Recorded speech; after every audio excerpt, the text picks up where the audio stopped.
welcome everyone to another episode of the Lore Pod Podcast. I'm your host Dakota Morgan, coming to you from Phoenix, Arizona. Today, we're going to be diving back into the world of Dungeons and Dragons with some monster facts. Of course, this is going to be facts of like statistics and all that shit. And of course, is like, where did these monsters come from? How did the creators think of it? And some fun little history here for you today. Of course, I'm your host Dakota Morgan, coming to you from Phoenix, Arizona. And if you want to follow me on Twitch, it's CodaRex97, as well as Instagram, CodaRex97, and X at Dakota_Morgan3. Be sure to subscribe to the podcast wherever you listen to podcasts for new episodes every damn week. And now let's dive into the world of DnD. Now, this is going to range all over the fucking place here today because, in case you didn't know, there are over 2,000 monsters in DnD since the 5th edition books have come out. That's a lot. Diving into it though, the very iconic Beholder, the orb with tentacles on the eyes and many eyes and a giant ass mouth, is actually the oldest monster in D&D. Now in genies though,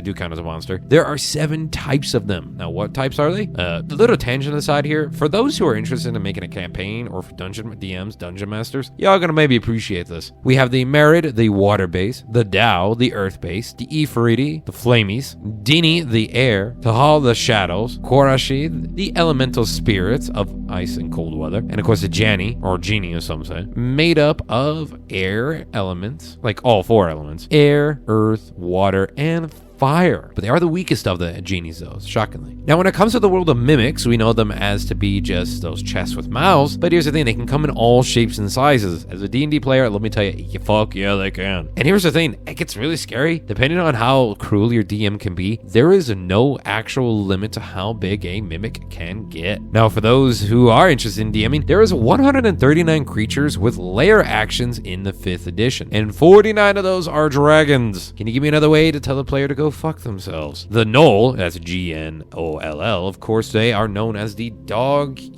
humanoid dog kind of creatures and whatnot, usually ripping shit apart and usually cannon fodder for a campaign. They are dog-looking monsters, but originally they were mostly all hyenas that followed their god Yenoku on his great hunt across the material plane. But here's the thing of why they turned into vicious-looking dog-esque monsters. The hyenas that ate from his kills, the gods, were transformed into monster-looking ones that we know, and they're the descendants of that. Wild, isn't it? Wild. Now the Mind Flayer, of course, we all know the Mind Flayer, the actual Mind Flayer, not the Stranger Things Mind Flayer, the one with tentacle head. It looks like an octopus head and robes and shit like that too. I believe the Minions movie, the new Minions movie with monsters, actually has like a mind. It's supposed to be Cthulhu, but then actually it's like a Mind Flayer kind of thing. It's like, oh, look at the new guys.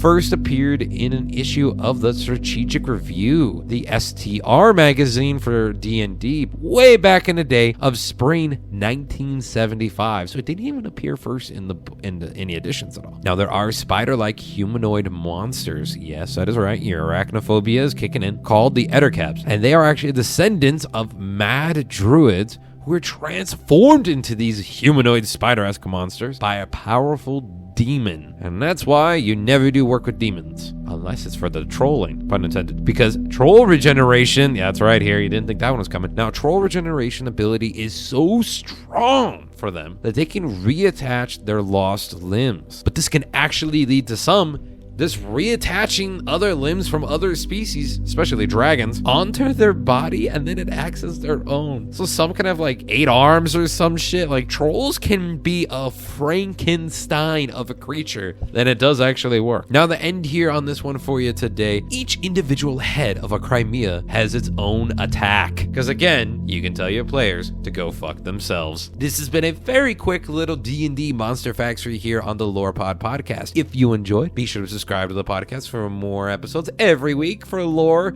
news, reviews, and all that from all over nerd pop culture. I've been your host, Dakota Morgan. Again, make sure, members, please subscribe to the podcast. Leave us reviews wherever you're listening. It helps us out greatly. I should also mention, too, the YouTube channel, Dakota Morgan, is also on there where you can listen to the podcast, see gameplay of all my Let's Plays, Dino Times, and much, much more. And, of course, my social media in the description box down below. And, of course, as always, though, everyone, remember, stay creative.